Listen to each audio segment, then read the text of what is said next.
I'm recording this today because this is where I am today.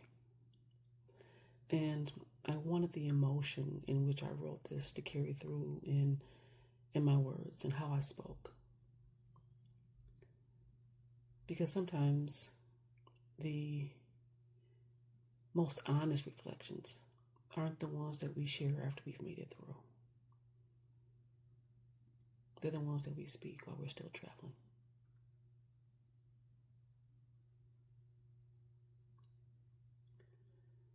There is a particular kind of heaviness that doesn't come from things falling apart. It comes from things continuing. From waking up and knowing you still have to go back. Back to the place that drains you.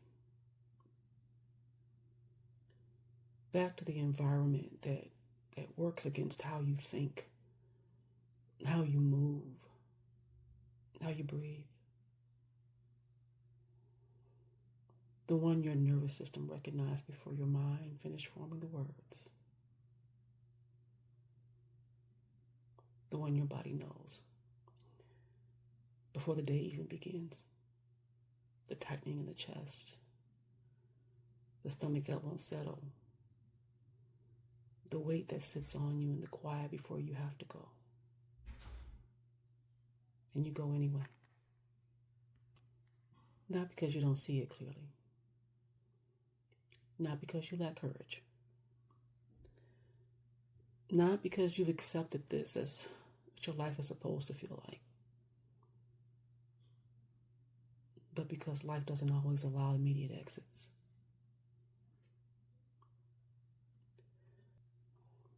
Sometimes the door is visible, but you still have to walk a long hallway before you reach it. And that space in between is where a particular kind of perseverance lives. Not the loud kind. Not the triumphant kind. The quiet kind. The kind that wakes up with heaviness in its chest and goes anyway. The kind that knows this isn't right and still shows up. Shows up because responsibility doesn't pause for alignment. There's a grief in that. The grief of knowing you're spending your time and energy in a place that takes more than it gives. The grief of feeling your mind slow down in an environment that works against how your brain moves. The grief of your body keeping score of everything your schedule won't allow you to say out loud.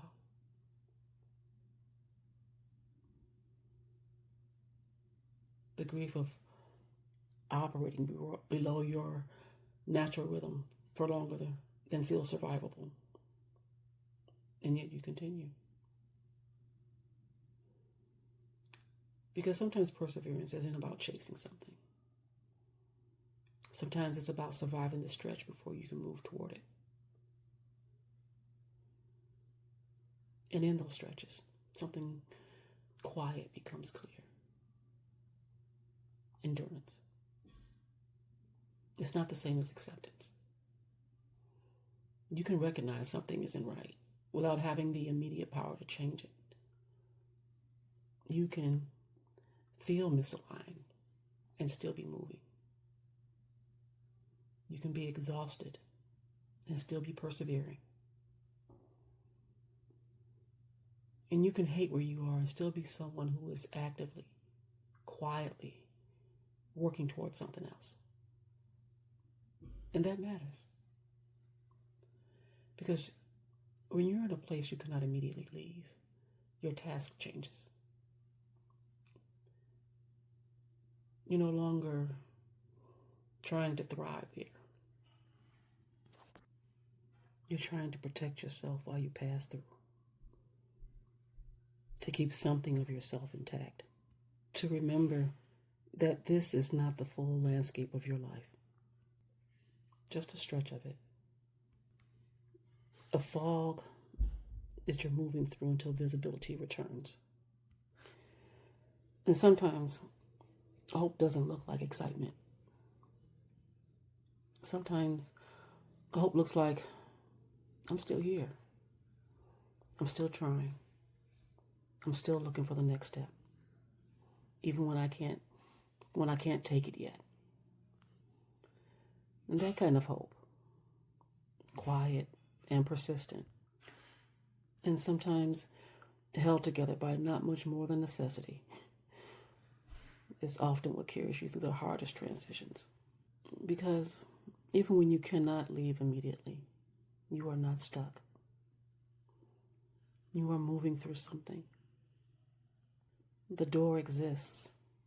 You know it exists. And something in you, underneath the dread, underneath the tightening, underneath the exhaustion, is still moving towards it. Slowly, quietly, but moving. And that is not nothing. That is everything. Sit with yourself there and continue traveling.